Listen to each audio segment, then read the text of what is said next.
حياتي قبل الحلقات تيه بضياع بشتاتي من دون نعيم الآيات نرتاد لنحفظها الحلقات.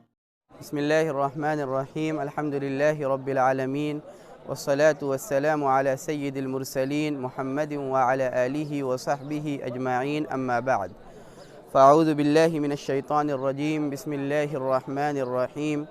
وإنه لتنزيل رب العالمين نزل به الروح الأمين على قلبك لتكون من المنذرين بلسان عربي مبين. صدق اللہ العظیم. الحمدللہ آج سے 9 سال قبل اس کورس کا اور اس کورس کے ادارے المعہد الاسلامی العربی کا آغاز کیا گیا تھا. اس کی تاسیس اور اس کے شروع کرنے کے پیچھے یہ پس منظر تھا اور اس کا یہ مقصد تھا کہ عربی زبان ایک اہم زبان ہے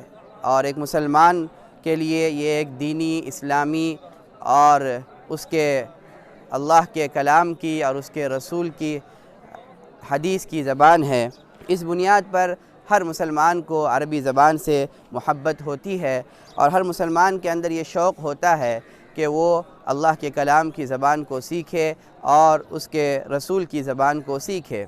اسی لیے مدارس میں، چاہے وہ پوری دنیا میں جہاں بھی دینی تعلیم کے مدارس ہیں، وہ اس بات کی کوشش کرتے ہیں کہ عربی زبان پر خصوصی توجہ دی جائے اور عربی زبان کے سیکھنے، سکھانے اور اس کی خدمت، اس کی حفاظت اور اس کی نشر و اشاعت کا کام کیا جائے. ہندوستان کے ان دور دراز علاقوں میں عربی زبان اگر موجود ہے تو اس میں اللہ کے فضل اور ان مدارس کا ایک بڑا کردار ہے. ان تمام خدمات کے باوجود اور ان تمام خوبیوں کے اعتراف کے باوجود ایک اہم بات جو عام طور پر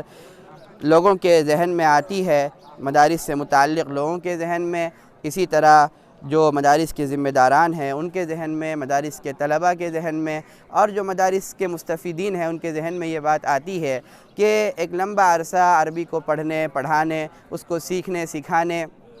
اور اس کے قواعد کو پڑھنے کے باوجود جب بولنے کا مرحلہ آتا ہے اور جب لکھنے کا مرحلہ آتا ہے تو عام طور پر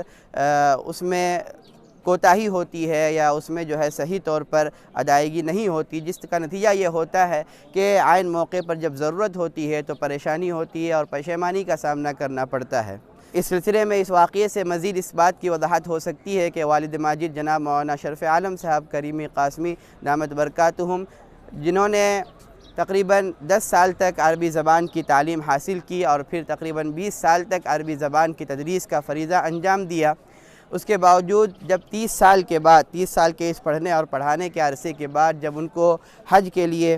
حرمین جانے کا موقع نصیب ہوا اور وہاں کے عرب علماء سے اور وہاں کے جو مقامی لوگ ہیں ان سے عربی میں گفتگو کا کیا ارادہ کیا گیا اور اس کی کوشش کی گئی تو اس میں دشواری پیش آئی. نتیجہ یہ ہوا کہ اسی وقت والد صاحب کے ذہن میں یہ بات آئی کہ آخر کیا وجہ ہے کہ اتنی تمام محنتوں کے باوجود اتنا لمبا عرصہ اس میں گزارنے کے باوجود ابھی تک جو ہے اس سلسلے میں کامیابی نہیں حاصل ہو رہی ہے. پھر اسی وقت والد صاحب نے یہ ارادہ کیا کہ آج سے انشاءاللہ جو بھی کام ہوگا وہ عربی زبان کی خدمت اور اس کی نشر و اشاعت کے لیے ہوگا. اسی وقت والد صاحب نے مجھے یہ حکم دیا کہ میں عربی زبان میں محنت کروں اور چونکہ اللہ تعالیٰ نے کچھ شوق بھی دیا تھا اور اس سے دلچسپی بھی تھی، اس لیے الحمدللہ اس کام کو شروع کیا گیا اور آج سے تقریباً 9 سال پہلے اس کا پہلا کورس منعقد ہوا تھا جو ایک استاد اور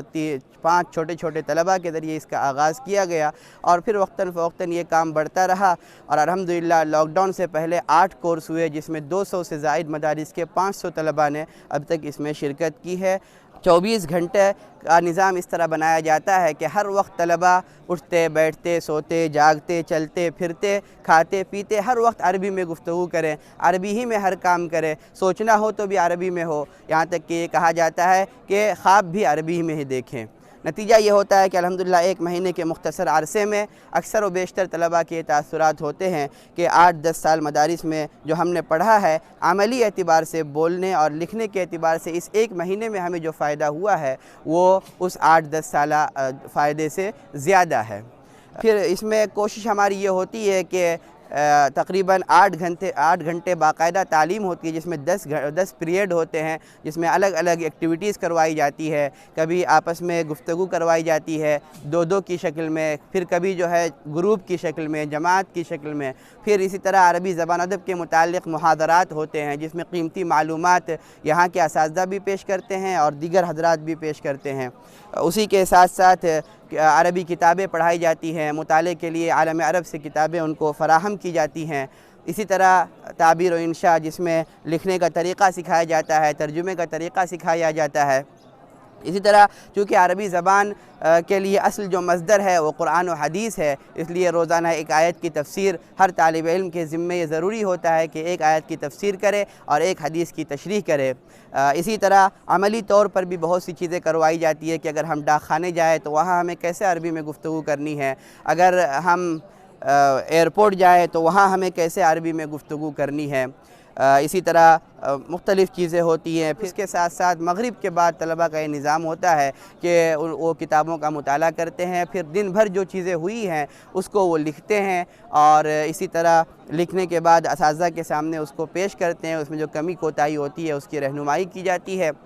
اور اسی کے ساتھ ساتھ روزانہ کچھ نئے الفاظ، نئی تعبیرات طلبہ کو دی جاتی ہے تاکہ وہ ان کو یاد کریں اور پھر اپنی گفتگو میں، اپنی تحریر میں استعمال کریں۔ اور پھر عشاء کے بعد تقریر کی مشق ہوتی ہے، روزانہ ایک موضوع دیا جاتا ہے، اس پر تقریر کرنی ہوتی ہے۔ اسی طرح ہفتے میں ایک مسابقہ، کبھی تقریر کا، کبھی مضمون نگاری کا، کبھی سفر نامہ لکھنے کا، کبھی رپورٹ لکھنے کا ہوتا ہے، اور آخر میں امتحانات ہوتے ہیں، مسابقات ہوتے ہیں، جس میں کامیاب ہونے والے طلبہ کو